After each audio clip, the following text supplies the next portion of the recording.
Alright, hey guys, welcome back to the Emlyn in the Mix podcast, season 2, episode 12 on this wonderful April the 2nd. It is Easter weekend if you celebrate Easter, so happy Easter to all of those who are celebrating that. Although I believe most of my viewers are in the US, and I think some of you guys celebrate Easter. Anyway, I know it's not as big a festival as it is over here in Australia, but let's get stuck straight into what has been happening on. I was going to say what's been happening on the Emlyn in the Mix world, although it's the audio technology world, which is, of course, what we cover here on the Emlyn in the Mix podcast. Now, if you haven't already and you're watching live on the YouTube right now, please consider subscribing to the Emlyn in the Mix YouTube channel, which you'll be watching right now anyway, so you might as well just click that. I'd really appreciate that. And without further ado, you can also listen to this on the podcast as well on Spotify and iTunes. But without further ado, we do have to rush along today, so let's get stuck straight into the news. And then we're going to look at the Roli Studio Player, by the way. All right. So the first thing we're going to look at here is from Pioneer DJ. These get a few features on the podcast. So they've just released a bunch of new speakers, 3 different sets with the VM50, the VM70, and the VM80. So the VM series of active near-field monitor speakers from Pioneer DJ. These look pretty amazing. Now again, obviously with speakers, it is not about the aesthetic, although they really do lean towards it. It's more about how they sound. So it comes down to listening to feedback from users and others that are actually getting to play with these. I dare say, I haven't actually ever owned a pair of the Pioneer speakers, so I don't 100% know how they do sound. Although I do know they are popular amongst DJs, but I dare say that these lean towards having a bit more of a mid and bass sort of heavy, for your DJ sets and that sort of thing. I could be totally wrong, so please don't take my word for it as I haven't used these. But let's have a look at here what it says. You can recreate club style audio using intuitive DSP control to tune the sound to suit any room. So that's already right there. That is very cool. That is much like the IK Multimedia MTM iLouds, which I have here, which come with like a little microphone, which you can then tune to get the precise sort of detail for your sound in your room. So essentially recreate club style sound, Class D amps, and easily adjust the sound with DSP control. Intuitive DSP settings enable you to tweak the output to find the ideal sound for the room you're working in. Whether it's shape, size, and construction, you can click the lower Q and higher Q knobs into 4 different positions each, giving you 16 possible EQ settings. That's pretty cool. And has fresh professional design, which we just touched on at the start of this, the brand new design of the hexagonal, I can barely say that word, aluminum front. Baffle brings a fresh aesthetic to the VM series speaker, so they look right or tight at home next to other Pioneer DJ gear. So yeah, all you DJs out there, but not even DJs, just, studio musicians, they might be worth checking out. Pioneer makes some pretty solid gear. And that's the brand new VM series, VM 50, 70, and 80, coming in at 5, 7, and 8 inch cones. All right, let's move along to our next little piece of news here. And this is, if you're watching on the YouTube channel, this is basically just some text, which you can see. And you probably can't read on there, but that's okay, because I don't necessarily want you guys to read that. No, I'm just kidding. It's nothing secretive or anything. So this next piece of news is actually may or may not be interesting to you, but I know for most of the audio community who uses this website, they'll find this informative. So the name Gearspace, yes, that is a website name for those of you who don't know, is actually updating its name to be a bit more of a general sort of appealing to more sort of musicians and audio nerds alike. They're changing their name to Gearspace. So I just thought I'd mention that, and if you do use Gearspace, it's going to be updated to Gearspace. Personally, I like the original name. I mean, it had its little niche sort of user base. And, you know, we're going to be updating to Gearspace just to appeal to a bigger audience there. So no longer going to be referred to as Gear Sluts, and maybe that is to do with being PC and all of that sort of thing. But, you know, take it for what it is. I think that website is a fantastic website and has a very, very good community. And for finding out about audio and music technology news, you can pretty much find it on Gearspace. So that is an update there. Moving along, next piece of news here is this is for our Pro Tools users, which I don't know if there are many. I did a recent survey on my YouTube channel, and Pro Tools wasn't faring too well. In fact, I don't even think it was faring as a user DAW choice, which is kind of sad because I basically make my bread and butter using Pro Tools. It is a fantastic DAW if you're doing audio engineering, or even just sample sound design. Pro Tools is king, to be honest, and it's still an industry standard. So, you know, if more young people can learn to use it, fair play. I know even a lot of really top mixing engineers still use Pro Tools or are using Pro Tools currently. Anyway, quick bit of news for Pro Tools is that they've just introduced the support of the M1 chip here and Mac OS Big Sur on Intel Macs. So this is really big news if you are actually a Big Sur user, or you have one of those brand new M1 chip based Apple Macs. You are going to be able to use Pro Tools now. So that is very exciting news, and especially on the back of that, just how bloody quick those new M1 chips are. I've seen a lot of reviews on YouTube about them, and there's nothing but good words to say about those. So yeah, this is really exciting news as we move forward, utilizing that M1 chip, that native chip that makes everything move seamlessly and super fast. This is fantastic and exciting news.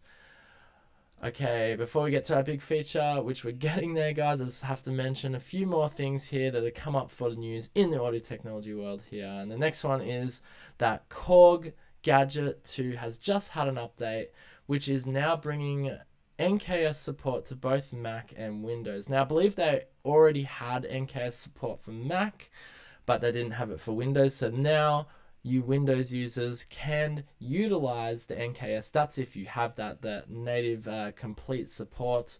I think that's what it abbreviates to.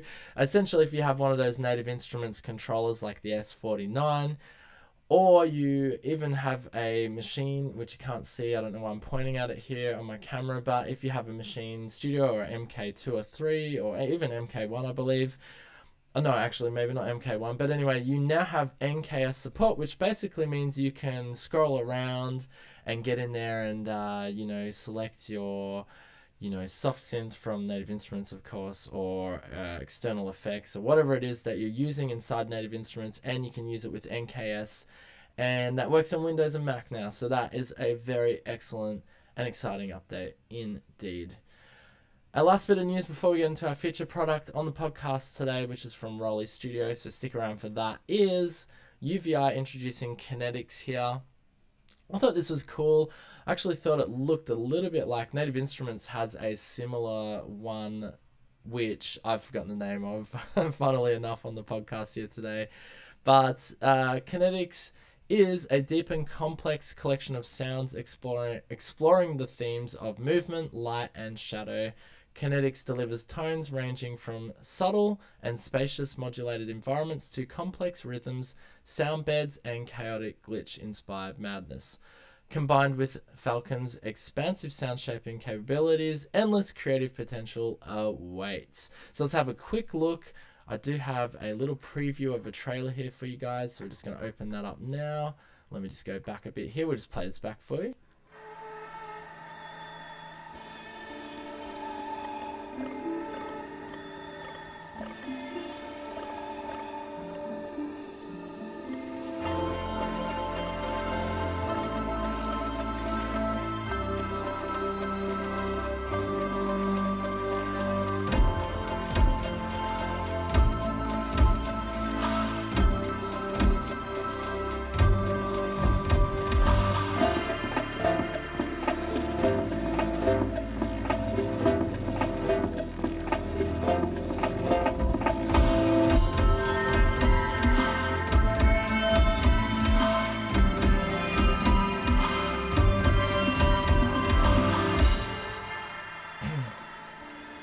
Alright, so there you have it, guys. For those of you on the podcast, probably just listening to a bit of background music there, but if you're watching on YouTube, you would have seen essentially what it is it works in the Falcon 2 player. So if you have Falcon 2 by UVI, which is really good, by the way, I actually have a copy of that and we should feature it on the YouTube channel soon. Essentially it works inside there. It's a bit like Complete or something like that, where you can add Contact, where you can add different players, sample based players. And more or less, it essentially is like you could sort of hear it in the music there, but it's going to have like those evolving sort of metallic, crunchy sort of sounds. Really good for making spatial sort of sound effects or even movie trailers, that sort of thing. Definitely one to keep on your radar if you're into producing that sort of music or audio.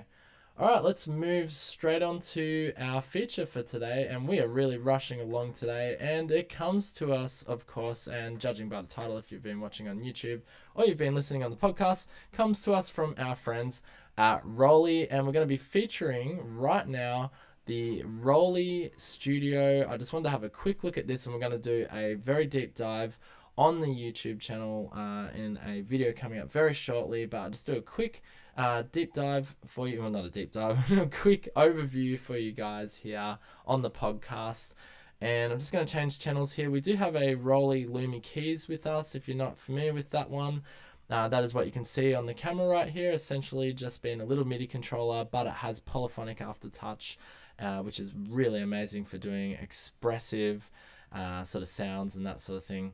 Alright, so we keep it on this camera here. For those of you watching, you can see it lights up as well, hence it being the Lumi, which is very good. And you can hear it there in the background.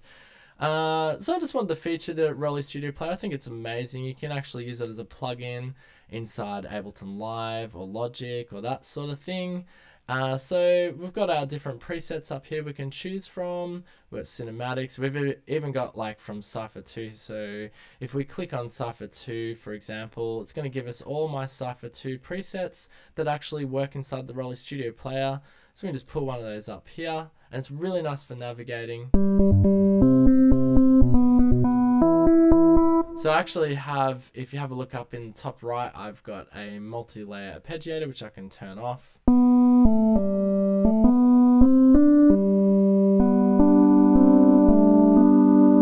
So that's just me playing, but actually what does make this exciting is, of course, having the smart control up here, like the chord, smart chords, and the arpeggiator. I love arpeggiators. If you've ever been following any of my content, you'll know I use arpeggiators quite a lot. So let's have a look here. We turn the arpeggiator on, and you got different layers for the arpeggiator. So we can totally mix it up. You got two different layers. You can change the actual style. So let's do, let's beef it up a bit. It's gonna make it faster. And you got these smart chords here. We turn that on, that's gonna work with the arpeggiator as well.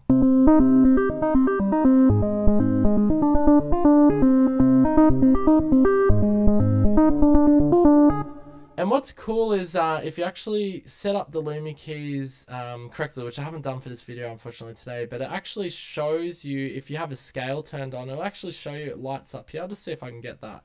Oh, here we go, yeah. I just had to press the button, I hadn't set it up properly. But there's my scale that I'm in.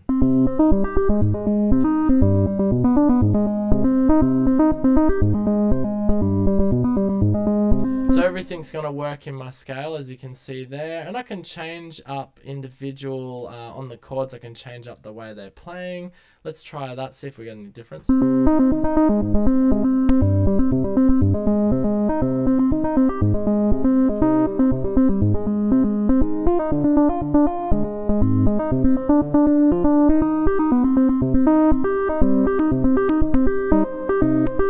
Now, one thing which is really cool is the Lumi keys has polyphonic aftertouch, which is really a lot of fun. We'll just see, we get some EDM sounds here and just see if we can show off some of that. Actually, that sound is probably not suitable for all of that arpeggiation going on there. So you can see that lighting up on the key there if you're watching on YouTube. And that's me actually essentially pushing in the polyphonic aftertouch.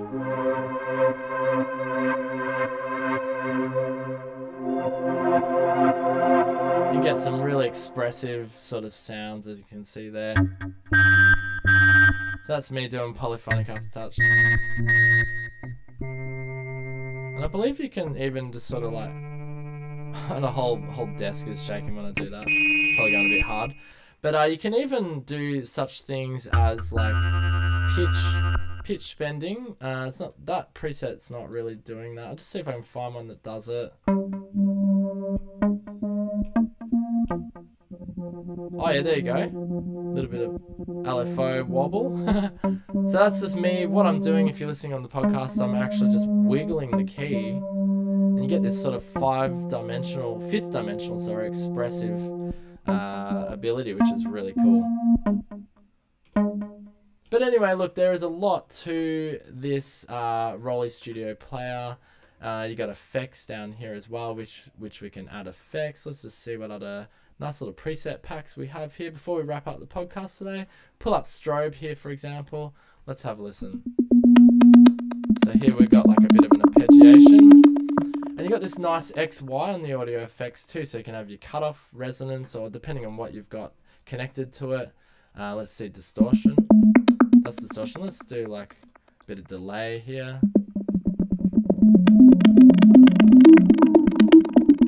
And the built-in effects are actually really quite nice. That's not a good sound to really show that off. We're just doing...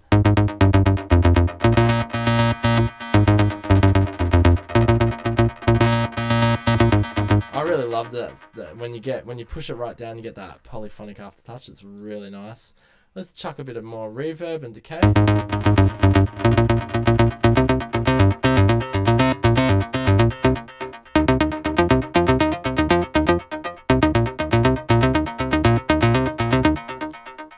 Just really nice, and combined with the Lumi keys, as you can, if you're watching on YouTube there, you can see it's just a marriage made in heaven. Very good. I'm going to do a full overview of this on YouTube, so make sure to subscribe if you haven't already. We're going to do some very in-depth dive into Lumi keys, which I'm really excited about, and we've got some really cool videos coming up. Anyway, I'm going to just have to wrap up the video there, unfortunately, and the podcast for you guys today. I hope you've enjoyed what you've seen and heard today, and it was informative. And if you did like what you've heard and seen today, then please leave a review. Especially would love a review on iTunes and Spotify. 1 star, 2 stars, 3 stars, 4 stars, 5 stars. I don't even know why I'm saying 1 star. You guys know what to do. I'm just being stupid.